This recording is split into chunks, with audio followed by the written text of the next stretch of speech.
pour la deuxième et dernière partie du chapitre H6 intitulé Permanence et mutation de la société française de 1870 à 1914, c'est-à-dire sous la Troisième République. Dans la première partie, nous avions vu que notre France, si elle demeurait majoritairement rurale et agricole, était confrontée à une extrême industrialisation, c'est-à-dire qu'on passait à la deuxième industrialisation et que l'on avait alors la multiplication d'usines, d'importantes usines, notamment avec la naissance de gros bassins industriels autour d'importantes entreprises telles que les Renault ou les Schneider. Alors, ces modifications économiques, ces bouleversements économiques vont avoir des conséquences certaines sur la société française et donc c'est ce que nous allons voir dans ce grand 2 intitulé de profondes mutations sociales. Alors tout d'abord, avec la forte industrialisation, vous devez vous en douter, le nombre d'ouvriers en France explose. Par conséquent, ces ouvriers qui ont des situations de travail et de vie assez complexes vont attendre de la Troisième République la mise en place de lois sociales pour améliorer leur situation. Donc, premièrement, réelle modification du travail industriel à cette époque. Alors, je vous ai mis une illustration ici du film Les temps modernes de Charlie Chaplin, qui est sorti en 1936. Alors, il est bien après la fin de notre chapitre, qui se termine lui en 1914, mais il illustre bien néanmoins ce qui est en train de se passer. En fait, auparavant, il y avait déjà des ouvriers en France, mais ils travaillaient majoritairement dans de petits ateliers et étaient donc hautement qualifiés pour répondre aux tâches qui leur étaient demandées. À partir de 1870 et notre seconde industrialisation, on va donc avoir, comme on l'avait vu, la naissance de grosses usines, de gros complexes industriels avec d'importantes machines.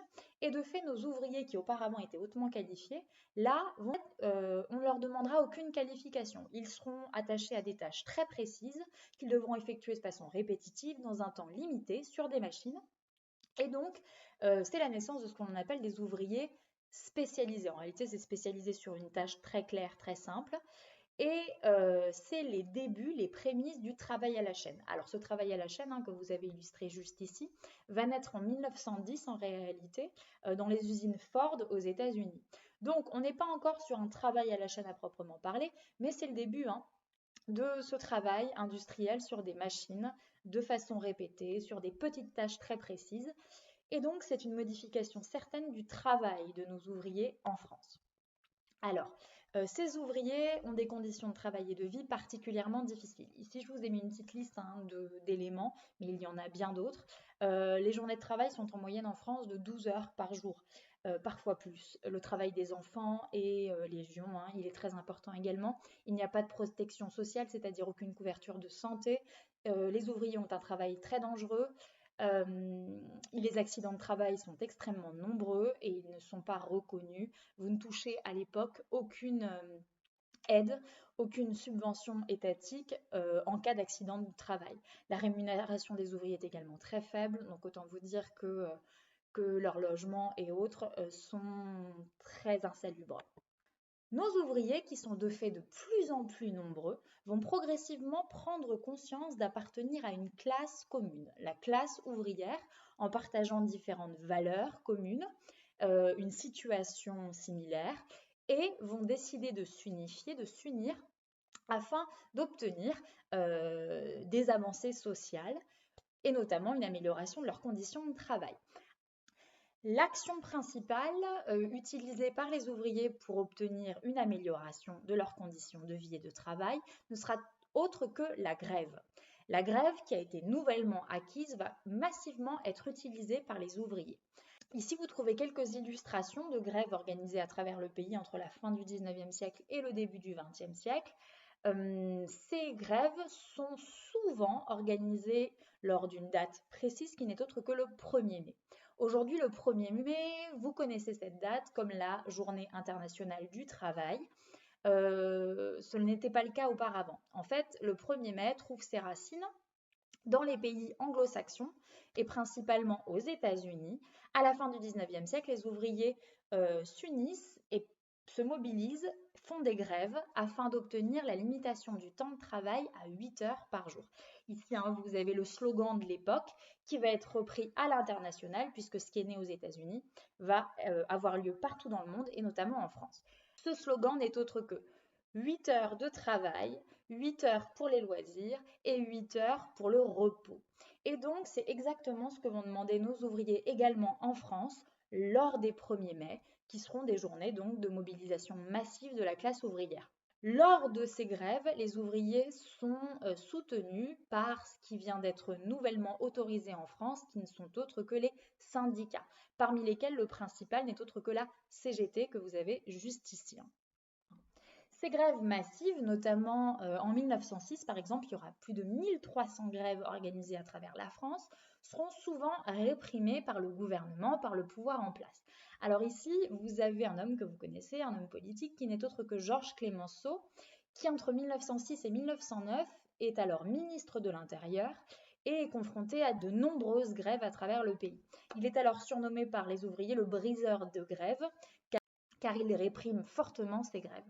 Alors, autre exemple qui vous montre une répression certaine de la part des politiques à l'encontre des ouvriers en grève, c'est ce que l'on appelle la fusillade de Fourmies. Fourmies, c'est une petite cité industrielle spécialisée dans le textile, dans le nord de la France. Et alors, le 1er mai 1891, les ouvriers vont massivement se révolter pour obtenir une limitation du temps de travail à 8 heures. Le maire de la ville va alors appeler l'armée pour mettre un terme à cette manifestation. L'armée va tirer dans la foule et ça va générer la mort de 10 manifestants et une cinquantaine de blessés graves. Néanmoins, toutes ces actions ouvrières ne vont pas rester sans suite et les ouvriers vont obtenir, à la fin du 19e siècle, début 20e siècle, les premières lois sociales qui vont améliorer leurs conditions de vie. Ainsi, dès 1898, enfin, on va indemniser les accidents du travail qui étaient très nombreux. La limitation du temps de travail en 1900 à 10 heures. Pas 8 heures comme les ouvriers le demandaient, mais 10 heures. Le repos hebdomadaire aussi, début du XXe siècle, enfin sera obligatoire, c'est-à-dire que les ouvriers disposeront d'une journée sans travailler par semaine. 1910, les premières retraites, etc. Autre modification extrêmement importante que connaît la France dès la fin du XIXe siècle, le pays devient une terre d'accueil pour les étrangers, c'est-à-dire une terre d'immigration, un pays d'immigration. Les immigrés viennent s'installer en France. Alors, cette évolution de la France qui est très particulière à l'époque, car en fait, la plupart des autres pays européens vivent totalement l'inverse, c'est-à-dire que leur population locale, leur population nationale, part au contraire s'installer à l'étranger. Nous, en France, en fait, on va être confronté à quelque chose d'assez clair, c'est-à-dire qu'on va achever notre transition démographique très tôt. Autrement dit, dès la fin du 19e siècle, la natalité baisse profondément en France. On fera de moins en moins d'enfants et la population sera vieillissante. Du coup, on va avoir besoin de nouveaux bras pour travailler, notamment dans nos grandes industries qui sont en plein essor. Et pour cela, le pays va demander à ce que des étrangers viennent s'installer en France. Alors, vous allez enfin comprendre pourquoi je vous avais donné ce petit test de représentation à faire. Vous aviez des extraits à analyser et vous deviez me dire, selon vous, de quel étranger ces documents parlaient, quelle était la nationalité des personnes dont les documents parlaient, qu'est-ce qu'on reprochait à ces étrangers, et enfin, à votre avis, à quelle époque on se situait. Donc, on va se remémorer tout ça. Texte parlait d'invasion du pays par les étrangers, toutes les races pauvres et malheureuses qui, à l'instar des lapins, ont multiplié leurs rejetons, etc. Donc ils font énormément d'enfants, ils présentent les signes de la plus noire misère et de la plus repoussante saleté, ils logent à 5 ou 6 dans une seule maison, ils ne font guère de toilettes, l'hygiène de ces barbares s'améliorera-t-elle, etc. La suite du texte, en fait, c'était le même texte que je vous avais coupé volontairement pour vous cacher les nationalités concernées. Rien ne les fixe que l'appât du gain, etc., etc. Alors vous avez tous, grosso modo, donné comme reproche que l'on faisait à ces étrangers le fait qu'ils étaient sales, violents, qu'ils manquaient de savoir-vivre, c'était des voleurs, qu'ils volaient le travail des Français, etc., etc. Alors ici, je vous ai fait un petit nuage de mots des réponses que vous avez formulées pour ces deux extrêmes majoritairement concernant les nationalités des étrangers concernés.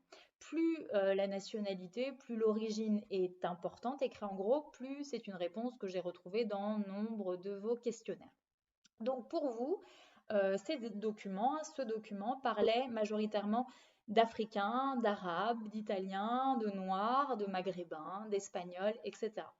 Et pour vous, dans la plupart de vos réponses, ce document, ces deux extraits, auraient été écrits dans la seconde moitié du XXe siècle, c'est-à-dire que la plupart du temps, dans vos réponses, vous me dites les années 1960, certains vous allez même jusqu'à 2000, début du XXIe siècle, etc. Alors, la réalité est tout autre. Voilà, en fait, ce document est un document qui a été réalisé à Béthune. Béthune, c'est une cité industrielle à l'époque, du coup, c'est une ville du nord de la France, dans le Nord-Pas-de-Calais. Et en fait, ce document a été rédigé en 1913. Donc à l'époque, la ville de Béthune compte donc 47 000 étrangers. Et ces étrangers sont majoritairement en fait des Belges. Donc ce document, lorsqu'il critique ouvertement les étrangers qui sont des voleurs, qui sont sales, qui ne peuvent pas s'intégrer, etc., etc., en fait, il fait majoritairement référence aux Belges. Nous sommes donc très loin de ce que vous m'aviez signifié dans vos représentations. Alors pourquoi je vous ai fait faire ce test de représentation? Tout simplement pour vous montrer que qu'importe l'époque, les stéréotypes à l'égard des étrangers sont en fait toujours les mêmes.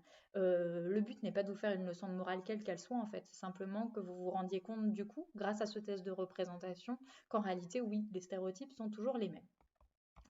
Donc, on revient à cela. La France, de fait, comme illustre ce document, devient à partir de la fin du XIXe siècle une véritable terre d'immigration. Ainsi, on compte 800 000 étrangers en 1870 et plus d'1 million en 1914, soit 3% de la population française.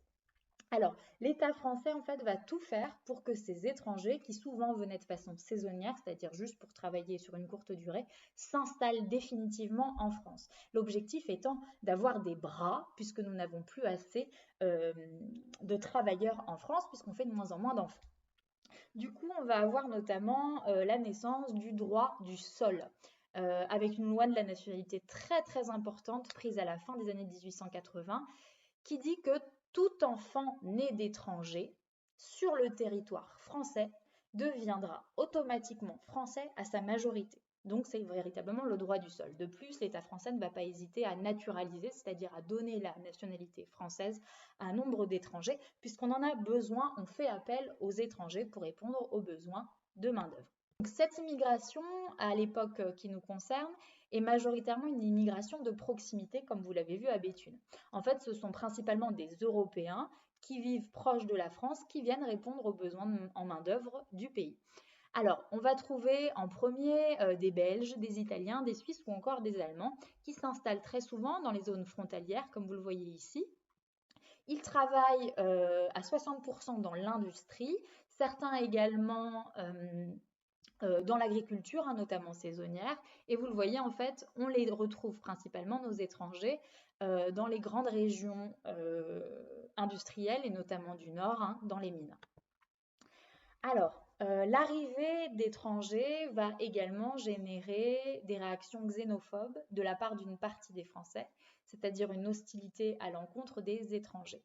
Cette xénophobie va croître considérablement lors de périodes de crise économique. C'est très souvent le cas, c'est cyclique en France. De façon générale, la xénophobie augmente toujours en situation de crise économique et à cette époque, nombre de Français, lorsqu'il y a une période de pénurie, considèrent que la faute revient aux étrangers puisqu'ils voleraient le travail des Français. Parfois, ces réactions xénophobes génèrent des événements graves et marquants, notamment, vous avez travaillé là-dessus, à Aigues-Mortes, à la fin du 19e siècle, on va avoir une manifestation d'ouvriers agricoles français. Cette manifestation dégénère donc, et les Français révoltés attaquent les Italiens et ça va générer une 50aine de morts italiens. Donc là, vous avez l'illustration d'un journal italien qui dénonce donc ce qui s'est passé à Aigues-Mortes. Enfin, dernière évolution importante de la fin du 19e siècle, début 20e siècle en France, c'est la place des femmes. Les femmes vont occuper une place de plus en plus importante dans la vie économique du pays. Tout de suite, retirons un cliché qui est véhiculé sans cesse, qui dit que les femmes auraient commencé à travailler avec les guerres mondiales, Première et Deuxième Guerre mondiale, pour remplacer les hommes partis au front. C'est complètement faux. Les femmes ont toujours travaillé, et notamment dans les travaux des champs, mais c'était des emplois qui n'étaient pas reconnus. En fait, à partir de la fin du 19e siècle, ce travail féminin va commencer à se voir davantage puisque les femmes vont obtenir un salaire, car elles vont massivement faire leur entrée, comme les immigrés, dans les usines qui ont besoin de bras, et notamment dans les usines textiles. Ici, vous avez donc une photographie que je vous ai mise d'une usine textile à Calais, dans le nord de la France, en 1910, où vous pouvez voir toutes ces femmes réunies et qui travaillent. Malgré cela, malgré le fait que les femmes occupent donc une place croissante dans l'économie nationale, les inégalités demeurent extrêmement nombreuses en France. Tout d'abord, les femmes souffrent d'un stéréotype, d'un cliché qui perdure, que vous avez juste ici avec le carnet de la bonne ménagère, réalisé par Liebig, ce que vous connaissez encore, les soupes Liebig, et qui vous montre cette femme qui est en fait destinée aux travaux de l'intérieur et surtout à être une excellente épouse et mère de famille. Voilà, qui plus est, nos femmes demeurent toute leur vie dans un statut d'éternel mineur. En fait, elles sont sous la responsabilité de leur papa, puis lorsqu'elles se marient, elles viennent sous la responsabilité de leur mari. Qui plus est, elles sont toujours des citoyennes passives puisqu'elles ne disposent toujours pas du droit de vote ni du droit d'être élues. De même, lorsqu'elles travaillent en usine, par exemple, elles travaillent comme les hommes, malgré tout, elles ont un salaire bien inférieur et surtout, elles n'ont en aucun cas le droit d'adhérer à un syndicat pour améliorer leurs conditions de travail. Non, c'est un privilège dont jouissent uniquement les hommes. Alors, malgré tout cela, on va quand même avoir une petite amélioration de la condition des femmes, même si ces progrès sont très très limités durant la période qui nous concerne dans ce chapitre. En 1907, pour la première fois, elles peuvent disposer de leur salaire. Alors ça vous paraît absolument dingue, mais jusqu'à 1907, les femmes qui travaillaient mariées, le salaire était directement distribué, donné à leur mari. En 1909 aussi, pour la première fois, enfin, on donne un congé de maternité de 4 semaines aux femmes. C'est une avancée majeure. Auparavant, les femmes, lorsqu'elles accouchaient, étaient en obligation de reprendre le travail tout de suite, et si elles ne pouvaient pas, de fait, elles étaient licenciées, puisqu'il n'y avait aucun congé de maternité. Par ailleurs, il convient de souligner qu'avec les lois scolaires de Jules Ferry, les jeunes filles accèdent à la scolarité, et donc c'est une amélioration certaine. Néanmoins, on l'avait déjà dit, elles sont très peu nombreuses à accéder à l'enseignement secondaire. Qui plus est, on leur délivre des cours qui sont différents des garçons. Elles reçoivent notamment une instruction de couture et autres, puisqu'on veut les former à la bonne ménagère, bonne épouse. Et de fait, c'est compliqué pour elles d'avoir les connaissances nécessaires pour acquérir le baccalauréat. Elles sont donc très peu nombreuses à avoir le bac et encore moins nombreuses à accéder à l'université. Il y a donc des inégalités encore certaines. Voilà. Donc nous avons terminé ce chapitre pour vous montrer toutes ces évolutions sociales, sociétales que connaît la France à la fin du 19e, début 20e, jusqu'à la Première Guerre mondiale qui débute donc en 1914. Et on se retrouve donc la semaine prochaine pour le dernier chapitre consacré à la colonisation. Au revoir à tous.